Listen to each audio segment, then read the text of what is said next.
Hey guys, Chris here with Cohesive Friendship Unit. I am with Jake Hey guys. and Brian. What's going on? What's going on is we're going to be talking about Nintendo's 2019 lineup because we might know all of it. But real quick, give us a sub if you love us, like this video if you like it, and throw comments down below what you think.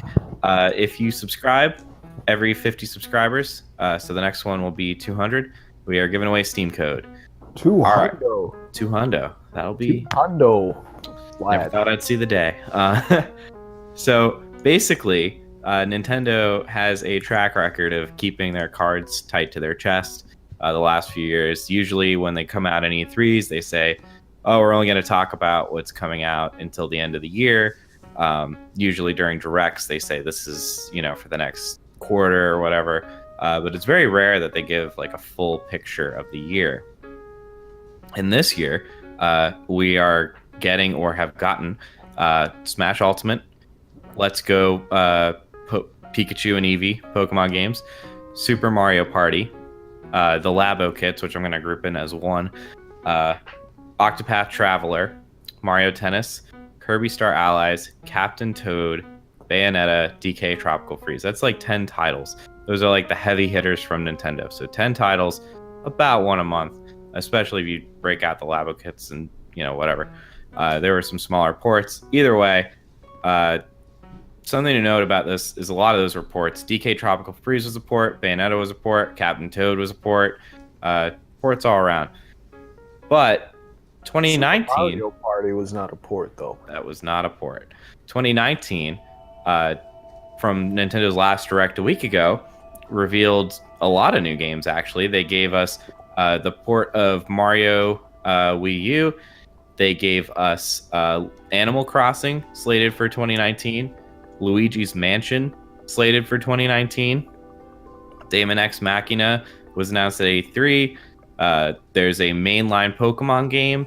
Game Freak announced Town for 2019. Fire Emblem's coming out in March. Yoshi's Crafted World. And considering they showed Metroid in 2017, as they did Bayonetta, I think it's safe to say 2019 is realistic. So right there, we're looking at another 10 games. So that might be it. That might be the lineup. Metroid, Bayonetta, Mario, Animal Crossing, Luigi's Mansion, Daemon X Machina, mainline Pokemon, Town from Game Freak, Fire Emblem, and Yoshi. So my kind of question is this a good year? Is this a good enough year? Is the Switch going strong, getting better, weakening up? What do we think? It was a long intro. So, question to our Nintendo expert here, but did the Wii U and previous consoles have a similar release schedule? Because I've never thought that Nintendo releases a ton of games. They don't. I've always seen Nintendo consoles as a companion to either an Xbox or a PlayStation. Yeah, so the Wii U sucked for releases. Yeah. It was like Xbox One levels of suck.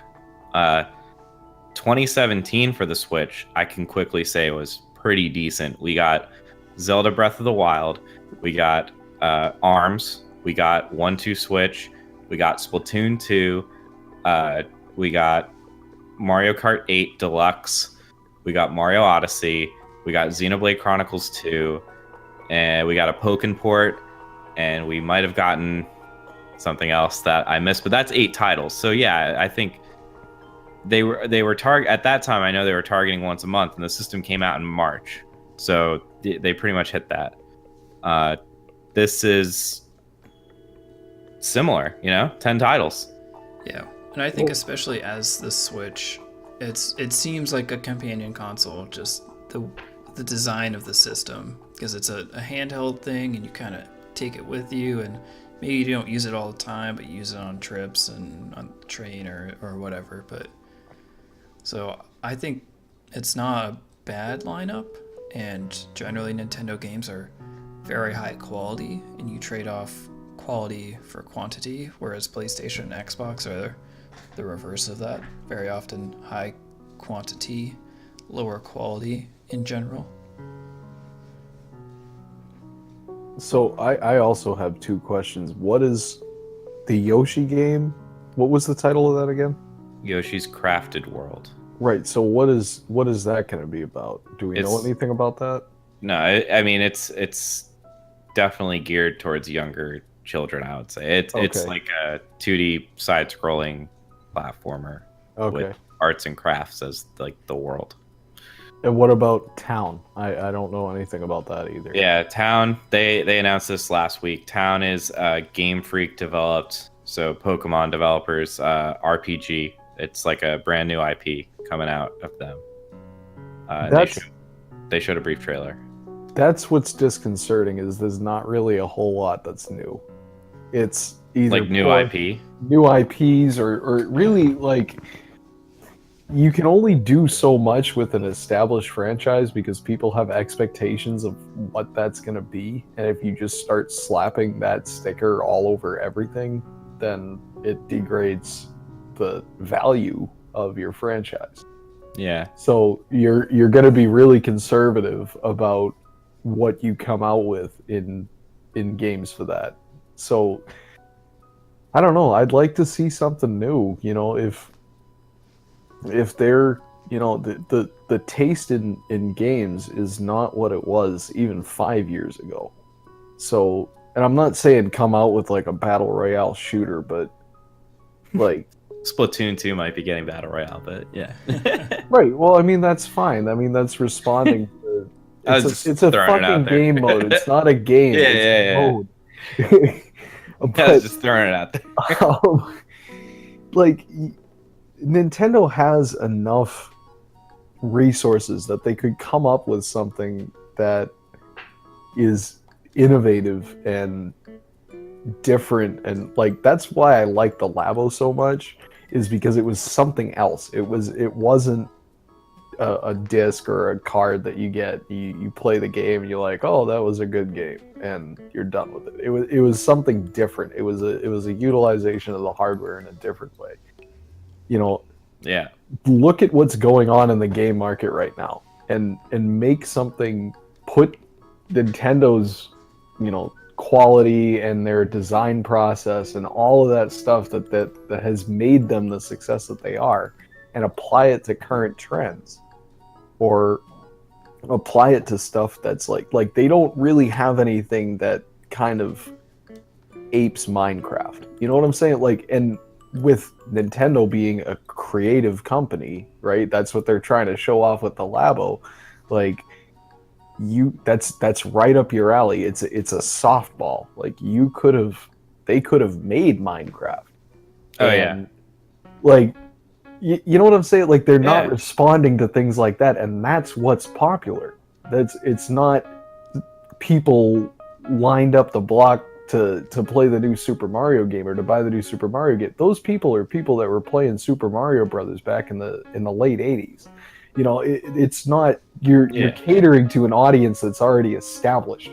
When you reboot these franchises, or you port these things, or you just keep going and going and going, your audience is already established. You're not necessarily going to draw. I mean, you're going to draw in new people because it's like, oh, it's Star Fox, it must be good. But like with DK and like Kirby and things like this, like, you're not really catering to anybody except like the people that want another Kirby game, which I would imagine is a rather small percentage of. They exist. Not in mass. I'm gonna go out on a limb here and say that the percentage of people that want a new Kirby Air Ride is higher than the percentage of That's people true. that want Kirby. I would agree with you there. But actually. they're probably the same people, you know. No. Brian, I don't want a new Kirby game. I don't So- want to. Right. I think Nintendo doesn't really spend their resources on developing new IPs. That's not really what they've ever done. in Well, their comparison. last Not big even IP was Splatoon. I mean, ARMS came out, but that wasn't. I don't think that did Who as well as fucking they. cares about Splatoon? Well, in Japan, actually, they care a lot about Splatoon. It sells pretty well, but Personally, I find the visual style very aggravating. I do. It's just, it's not appealing to me. It's not. Even if I would enjoy the gameplay, it's not a game that I would want to pick up and play because I don't.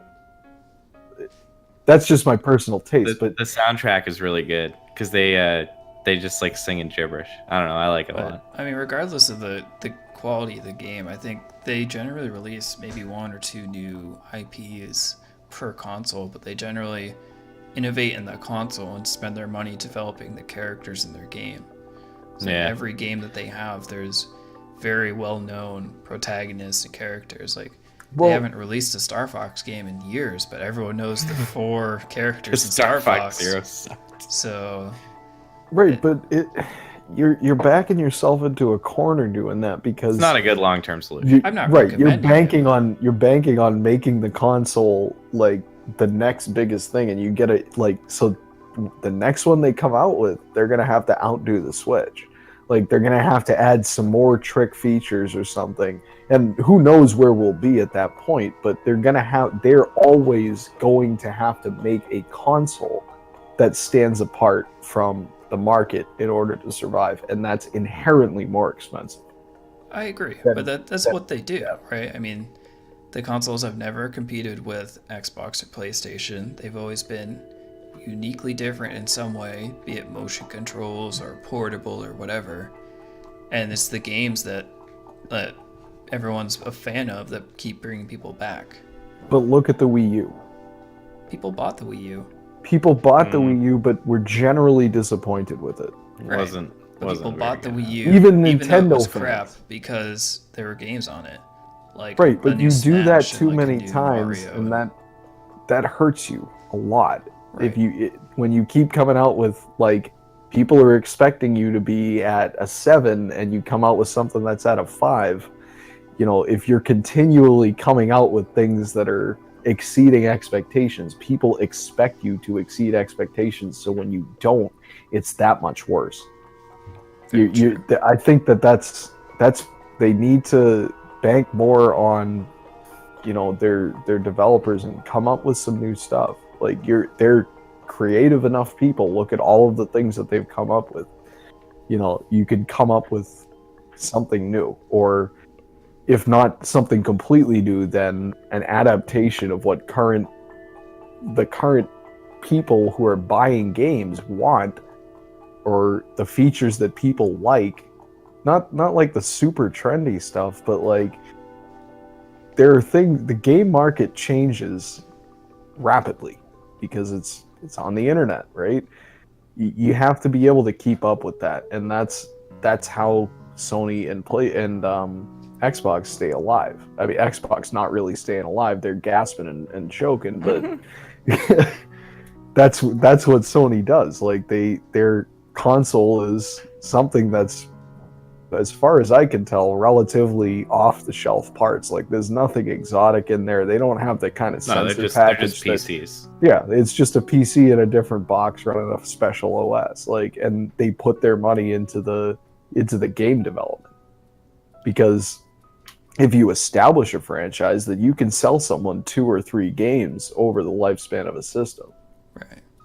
But to be fair to Nintendo, I think they have definitely innovated a lot in the games that they have. I mean, I would have loved to see. They do very well. I would have loved to see a Horizon Zero Dawn like game on the Switch, and we got that with Zelda. Arguably a better version of that, and Objectively. yeah, objectively, yes, it is better, but I think they've done a lot to innovate in the games that they have, and I think you probably agree with that, Chris, since I know you love most of their games. Well, I'm a cuck, so it's whatever. I'm gonna just throw my 2 cents out on this lineup. I'm a little torn. I like that they calmed down on the ports. There were a lot of ports. If you owned a Wii U, which there weren't a lot of people who did, but there were a lot of ports in 2018, to the point where I bought a lot of Switch games in 2017. This year, I mean, I'm buying Smash, but this year, apart from Smash, I think I only bought 1 other Switch game so far. Like, not a downloadable game. Like how many games cartridge. do you own? I think 9 cartridges. Because I only own 4 Switch games. I don't know. 3 Switch games. I'll have to count. Either way, so from that perspective, I'm super happy that like we're pretty much headed into new territory. I'm fine with the Mario Wii U port. That's whatever. I am. Other than that, yeah, I love it. I love Fire Emblem. I'm super hyped for that. That trailer looked great. Super hyped for Metroid. I'm excited for Animal Crossing too, and the mainline Pokemon game. My biggest thing is this last 2017. We had like Zelda and Mario, which are two like absolute juggernauts, and they almost never released in the same year. And it was just like, wow, that year will be very hard to beat for Nintendo forever. This year, I think Smash pretty much is holding the fort, and it can. Like, that's a big enough game that it can totally be that game. And I think the Pokemon games are kind of a disappointment for a lot of people. This 2019, if things are shaping out the way they look, it looks like either Pokemon or Metroid is going to be like the juggernaut of the year. And historically, Metroid doesn't sell very well, so it's probably going to be Pokemon. That's going to have to be a damn good Pokemon game to beat or live up to Zelda, Mario, and Smash, personally. And their console Pokemon games have been historically weak. Well, this is a mainline game. They're not doing 3DS games this anymore. This is a console seller. We'll see, exactly, because I think we were all thinking that the Pokemon Yellow remake was going to be it was going to be the mainline fucking sliced bread, and it was close. They almost fucking had it until they the microtransactions got them, and the worms ate into their brain. But yeah, I mean that's where I'm at with it. I don't know if you guys agree or disagree, but it seems to me like Metroid and Pokemon are like the two that they're banking on, with a lot of support. Hype. I think it's hype too. But I don't think there's like that one fucking game, you know? Which is good. The other thing that I'm just kind of realizing now, that especially since you mentioned the Mario and Zelda thing, they're burning a lot of fucking coal. Yeah, they Nintendo. They're gonna have to start recycling soon. Like they're gonna have to have another Mario game come out in 20. No, I mean financially, they're burning a lot of fucking coal. Like. You gotta wonder how it's not probably sustainable what they're doing. I would venture to say that they're losing money on every Switch system that they sell, and they're making the game. They sell all they're the only company that sells at. They don't sell at a loss. They don't sell at a loss. They do not. They are adamant about that. That's really surprising. That's part of why their hardware is underpowered and their prices are kind of steep. For what you get, you know. Well, it's smart though. Oh yeah, it's really smart, especially because if Microsoft did this, the consoles would be costing Microsoft about $1,000 to fucking manufacture, and they'd be selling them for $299. Yeah, but you know, it makes me worried about where the revenue streams are coming from and how strong those streams are, and the logical conclusion of those questions is well, we'll turn to microtransactions. And well, they already started their online service. That starts tonight as of when we record this. Tonight, 9/18/18. Tonight, you're going to be paying $20 a year for online. And also, right, and I think in a previous Nintendo video we covered, back when like the Switch had just come out, we were covering the feasibility of the Switch, but Nintendo's actually got very, very, very deep pockets. Yeah, they have a stupid amount of money. They make a lot of money on everything. I mean, their games are rarely on sale, almost always $50 to $60, even 2 years out. They make money everywhere on their stuff. I mean, I agree with you. If you have deep pockets, like, you can afford to burn the fucking coal, but you know, if you're talking about 5-10 years of this business model, that you're the weird guy that's always coming out with something new, like, you're gonna have a couple of clunkers in there. It's just and the Wii U was one. Yeah. Right.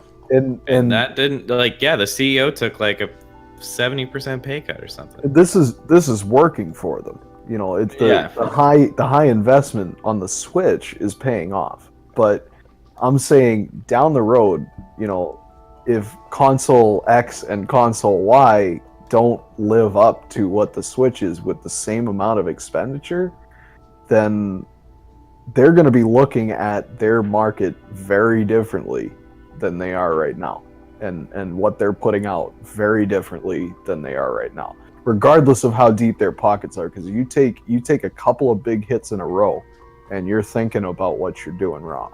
Oh yeah. Yeah.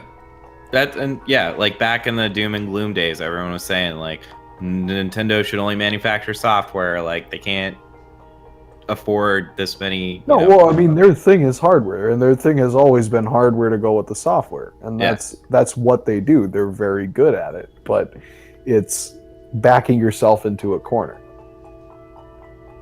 All right.